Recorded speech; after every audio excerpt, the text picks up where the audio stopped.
हाय दोस्तों, मेरा नाम है संदीप और आप सभी का इस वीडियो में स्वागत कर रहा हूं।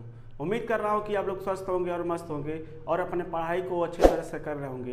देखिए दोस्तों, आज हम शुरू करने जा रहे हैं प्रश्नावली 3G प्रश्न संख्या 8 से।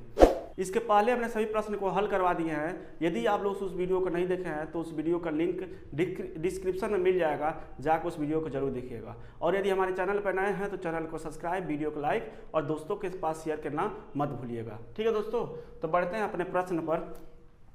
देखिए दोस्तों, कह रहा है कुछ धन किसानों के बीच बराबर बराबर बांटा जाना है। ठीक है, यदि 2 किसान कम होते तो प्रत्येक को 50 रुपया अधिक मिलते।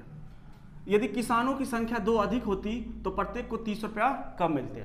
कुल धनराशि और कुल किसानों की संख्या ज्ञात कीजिए। ठीक है दोस्तों, तो इसके पहले हमने इस तरह प्रश्न को हल किए थे तो हमने बताया था कि जो पूछा जाता है उसी को दोस्तों हम मान लेंगे। माना कह रहा है कुल धनराशि और कुल किसानों की संख्या ज्ञात कीजिए, तो माना कुल धनराशि क्या है x रुपए और कुल किसानों की संख्या क्या है y रुपए। तो पहले इतना कम करते हैं। तो सबसे पहले लिखते हैं हम लोग हल। माना कुल धन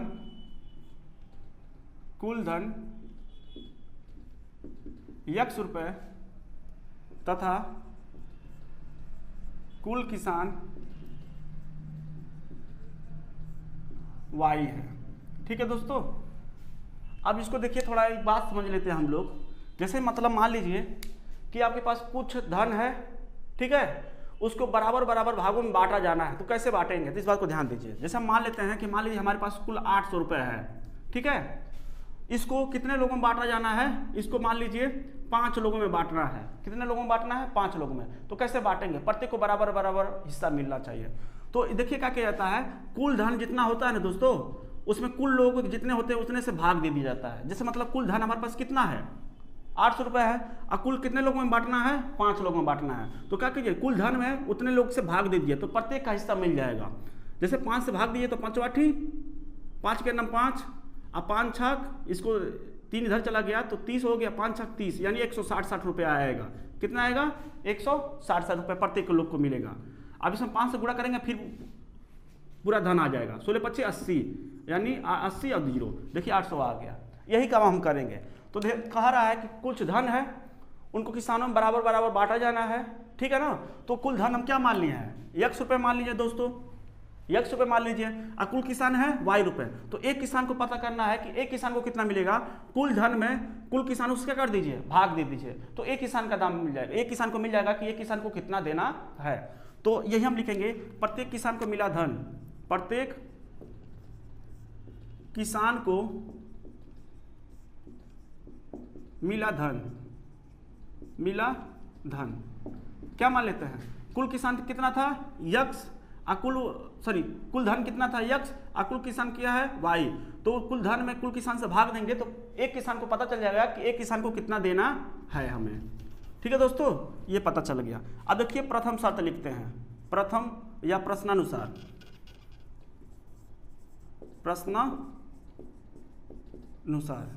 प्रश्नानुसार क्या कहा है, कह रहा है कि 2 किसान कम होते तो प्रत्येक को 50 रुपया अधिक मिलते। देखिए ध्यान दीजिए दोस्तों, हमने कहा कि 800 रुपये है, इसमें 5 लोगों में बराबर बराबर बांटना है। अगर मान लीजिए 5 बराबर बांटेंगे तो प्रत्येक आदमी को कितना मिल रहा है, 160 रुपये मिल रहा है। मिल रहा कि नहीं मिल रहा है, 160 रुपया मिल रहा है।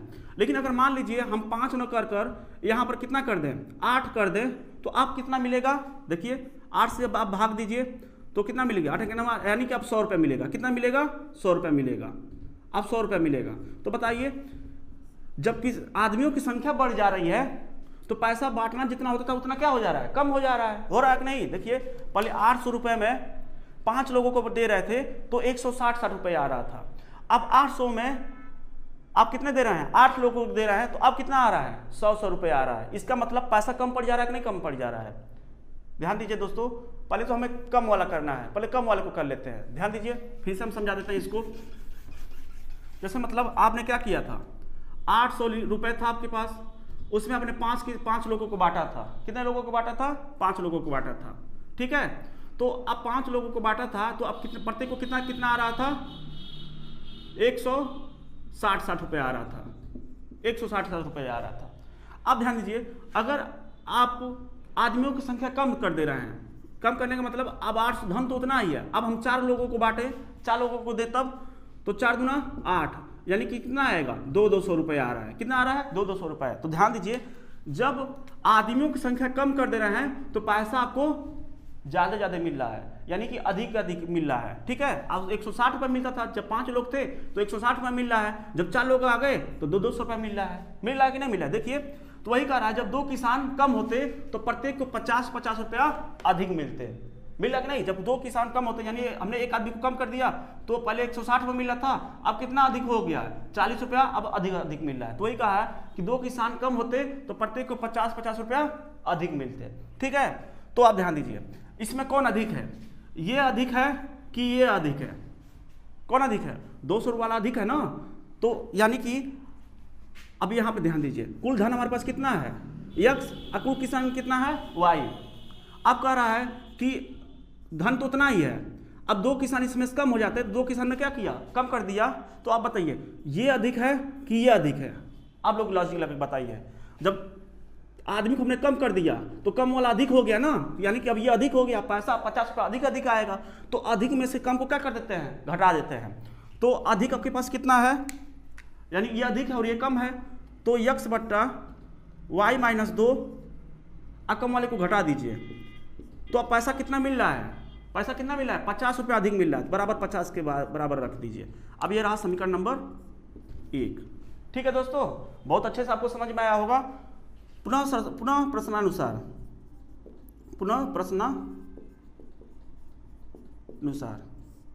प्रश्नानुसार देखते हैं। अब कह रहा है कि यदि किसानों की संख्या 2 अधिक होती, किसानों की संख्या क्या होती है, अधिक होती। आप ध्यान दीजिए, कह रहा है दोस्तों, पहले तो 160 रुपये आ रहा था, अब हम जनसंख्या बढ़ा देते हैं। पहले 5 लोगों को देते थे, अब मान लीजिए अब 8 लोगों को दे रहे हैं। कितने लोग को दे रहे हैं, 8 लोगों को। अब कितना आएगा, 8 का नाम 8, यानी कि अब 100 रुपये आ रहा है। कितना आ रहा है, 100 रुपये आ रहा है। पहले जब 5 लोगों में बांट रहे थे तो 160 रुपये आ रहा था, लेकिन जब वही हमने 8 लोगों में बांटा तो अब कितना आ रहा है, प्रत्येक को कितना मिल रहा है, 100 रुपये मिल रहा है। तो वही कह रहा ना कि अब 30 रुपये पैसा कम हो गया कि नहीं हो गया, कितना कम हुआ, पहले 160 रुपये मिल रहा था, अब 100 रुपये मिल रहा है, यानी 60 रुपया कम हो गया, 60 रुपया कम हो गया। तो बताइए ये अधिक है कि ये अधिक है। जब 5 लोग थे तो 160 रुपये में मिल रहा था, और जब 8 लोग हो गए तो 100 रुपये मिल रहा है। इसका मतलब ये अधिक है, यानी कि ये अधिक मतलब आप देखिए, जब x बट्टा y माइनस 2 था तो ये अधिक था, तो ये कम हो गया। अब किसान को हम क्या कर दे रहे हैं, किसान को हम बढ़ा दे रहे हैं, तो किसान अधिक कर दिया, तो इसका मतलब ये कम हो गया, पैसा अधिक है, अब कम आएगा, तो ये क्या हो गया, ये अधिक हो गया। अरे भाई, जब आपने क्या किया, किसानों को बढ़ा दिया तो पैसा कम हुआ कि नहीं हुआ, तो पैसा कम हो गया, इसका मतलब ये कम हो गया, तो ये क्या हो गया, अधिक हो गया। तो अधिक में सब घटाएंगे तो अधिक ये हो गया, तो x बट्टा वाई माइनस x बट्टा वाई प्लस 2। अब कितना मिल रहा है, कितना कम मिल रहा है, 30 रुपया, तो 30 का इसको बराबर कर दीजिए। और ये रहा समीकरण नंबर 2। अब देखिए समीकरण 1 समीकरण 2 मिल गया। अब हमारे लिए आसान हो गया, क्योंकि 2 समीकरण को हल करना हम लोग सीखे हैं। ठीक है दोस्तों, अब यही काम करना, लिखना है समीकरण 1 व समीकरण 2 को हल करने पर। ठीक है दोस्तों, तो मैं इसको इरेज कर रहा हूं। देखिए दोस्तों, हमने इसको इरेज कर दिया। अब समीकरण 1 समीकरण 2 को हल करते हैं। समीकरण 1 क्या है, x बट्टा वाई माइनस 2 माइनस x बट्टा वाई बराबर 50, और x बट्टा वाई माइनस x बट्टा वाई प्लस 2 बराबर 30। ठीक है, अब इसको हल करने का मतलब चिन्ह खींचते हैं। देखिए, ये माइनस में है और ये प्लस में, ये माइनस में है और ये प्लस में, तो ये क्या हो गया, कट गए दोस्तों। पहला चिन्ह प्लस में है तो इसे लिखेंगे जोड़ने पर। ठीक है, अब देखिए जोड़ते हैं, x बट्टा वाई माइनस 2 माइनस माइनस लगा देंगे, x बट्टा वाई प्लस 2 बराबर 50 और 30 कितना हो गया, 80 हो गया। ठीक है दोस्तों, अब ध्यान दीजिए, इनमें क्या ऊपर ऊपर यक्स है तो यक्स हम कॉमन कर लेते हैं, तो बचेगा 1/y-2 माइनस 1/y+2 बराबर कितना बचेगा 80। ठीक है, अब यहाँ से इसका एलसीएम ले लेते हैं दोस्तों, तो एलसीएम कितना आएगा y-2 एक कोष्टक में और y+2 अगले कोष्टक में। ठीक है, बराबर 80। इससे इसे कटा तो बचेगा y+2, अब बीच में माइनस है, ये y+2 कटा तो बचेगा y-2, तो y-2 अगले क्वेश्चन में। ठीक है, देखिए बाहर माइनस था इसलिए क्वेश्चन में लगा दिया। अब x y+2 माइनस माइनस से गुणा कीजिए तो y -2 बट्टे में y-2 और y+2। ठीक है, बराबर क्या हो गया 80। अब यहाँ से ध्यान दीजिए, प्लस और माइनस क्या हो गया कट गया, 2 और 2 कितना हो गया 4, और 4 में x से गुणा करेंगे तो 4x बट्टे में y-2 और y+2। ठीक है, बराबर 80। अब इसको काट सकते हैं, देखिए 4 का नाम 4, 4 दूना 8, तो कितना बचेगा x बट्टा y-2 और इसमें क्या बचेगा y+2 बराबर 20। ठीक है, ये आपका आ गया। अब ध्यान दीजिए, इसके बट्टे में एक मान लेते हैं, यहां से इसका मानेंगे तो इसका इसमें गुणा करेंगे तो x बराबर इसका इसमें गुणा करेंगे तो 20 y-2 y+2। ठीक है, ये रहा आपके पास x का मान, इतना रख लेते हैं। अब इस x का मान क्या करना है, समीकरण 1 या 2 में रख दीजिए, तो यही काम करना है। लिखेंगे x का मान समीकरण 1 में रखने पर तो समीकरण 1 क्या है, x बट्टा y-2 माइनस x बट्टा y बराबर 50। ठीक है, अब जहाँ भी अब देखिए x ऊपर से कॉमन ले लीजिए तो बचेगा 1/y-2 माइनस 1/y बराबर 50।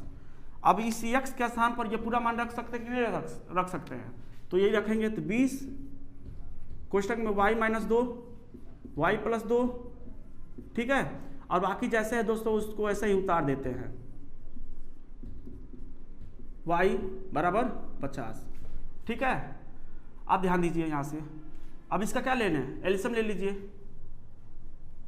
तो 20 y-2 y+2, अब इसका एलसीएम लेंगे तो कितना आएगा, ध्यान दीजिए y और y-2 यही आएगा ना, और यहाँ से देखिए y-2 कट गया तो बचेगा y माइनस y कट गया तो बचेगा y-2।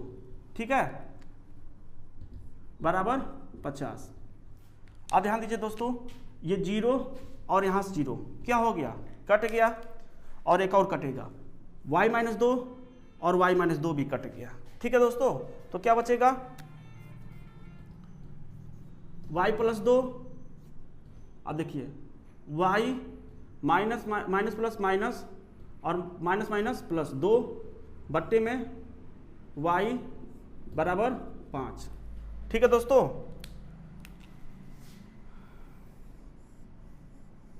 ये इतना आ गया, इसको कोष्टक में कर लीजिए, काफ़ी आसान हो जाएगा। अब देखिए ये प्लस में और ये माइनस में, ये भी क्या हो गया कट गया, तो बचेगा y+2 और इंटू में 2 अब बट्टे में y बराबर 5। ठीक है, गुणा कर लीजिए इसका 2y + 4, इसका बट्टे में एक मान के तीरे गुणा कर लीजिए 5y। ठीक है दोस्तों, कोई डाउट देख लीजिए, कहीं गलती तो नहीं हम लोग किए हैं। देखिए यहाँ से y-2 कट गया, तो जिससे इसे भाग देंगे तो ये कट गया, बचेगा y माइनस इसे से कहीं कट गया तो y-2। अब देखिए 1 0 और 1 0 यहाँ से कट गया तो बचेगा 2, 2 बचेगा ना।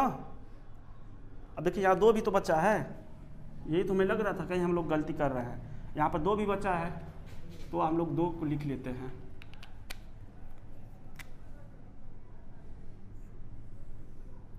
दो को लिख लें, इसको मैं फिर इरेज कर रहा हूँ, ठीक है। गुणा कराएंगे तो 2 का गुणा कितना होगा, 2 दूना 4, 4 y प्लस 2 बट्टे में y बराबर 5। इसका इसमें गुणा करेंगे तो 4y प्लस 8 बट्टे में y बराबर 5, ठीक है। इसके बट्टे में एक मान लीजिए, तो गुणा करिए 4y प्लस 8 बराबर 5y, ठीक है। ठीक है दोस्तों, अब यहाँ से y को एक तरफ, बाकी को एक तरफ, तो y को एक तरफ करते हैं तो कितना हो जाएगा, देखिए 5y को ऐसे रहने दीजिए, 5y को रहने दीजिए, ये प्लस में उधर जाएगा, क्या हो जाएगा, माइनस हो जाएगा। ये प्लस में है, 4y उधर जाएगा, माइनस हो गया। अब बराबर कितना बचेगा, 8। तो 5y में से 4y निकल गया तो बचेगा y बराबर 8। देखिए दोस्तों, y का मान मिल गया, ये y का मान मिल गया, ठीक है। अब y का मान क्या करना है, इसमें रख दीजिए, इसको मान लीजिए समीकरण नंबर 1। लेकिन लिखिए y का मान x के मान में रखने पर, इसको मान सकते हैं या सीधे रख सकते हैं। तो उम्मीद करते हैं ये आपको काफ़ी अच्छा समझ में आया। इसको आप लोग नोट करिए और इसको हम इरेज कर रहे हैं, ठीक है। देखिए दोस्तों, y का मान हम लोग को प्राप्त हो गया है। अब y का मान इस x के मान में रख देंगे तो x का मान मिल जाएगा। या तो किसी, अब इसको समीकरण नंबर 2 तक हुआ था, इसको समीकरण 3 कर लीजिए, ठीक है दोस्तों। तो आप इसको समीकरण 3 करना चाहते हैं तो समीकरण 3 इसको कर लीजिए, जगह नहीं है तो मैं यहाँ लिख दे रहा हूँ, ठीक है। ये समीकरण नंबर 3 हो गया। अब y का मान समीकरण नंबर 3 में रख दीजिए दोस्तों।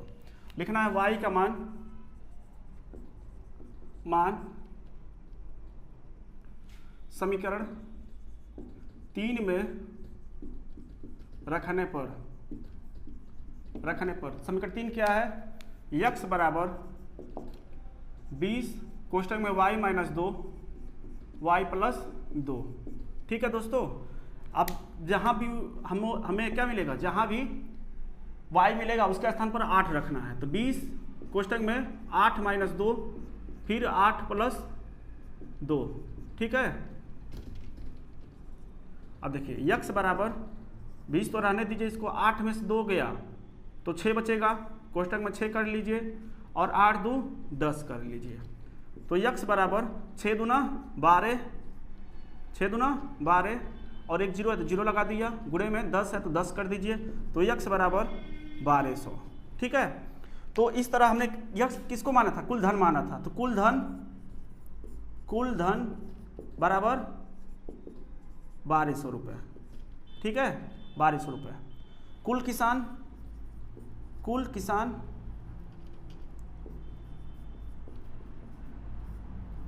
किसान कितना हो गया, y को 8, y माना था, y को कुल किसान माना था, तो कुल किसान कितना मिल गए, 8 मिल गया। और यही मेरा क्या हो गया, इसको एक वाक्य में बंद कर दीजिए, यही मेरा आंसर हो गया दोस्तों।